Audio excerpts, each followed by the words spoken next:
All right, onto our CMS Hub feature of the week, which is Save Sections. And again, we should call this the reminder episode, Craig. I just think reminder of the week. And there's too many reminders.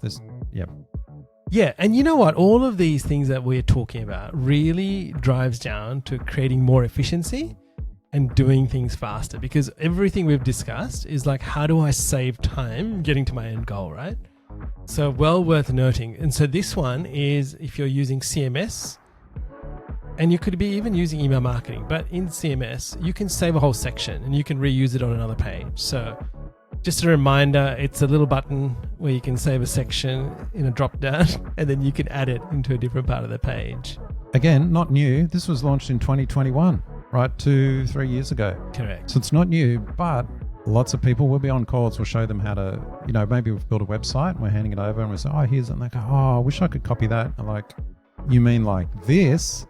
And we show them save section. They're like, yep, that's exactly what I need. So it's a great little feature. A lot of people know about it. Can have up to about 50 of them, I think. Although I think that's increased. Didn't they start with 10 initially? And then it was 20 and now it's 50. Correct. And yeah.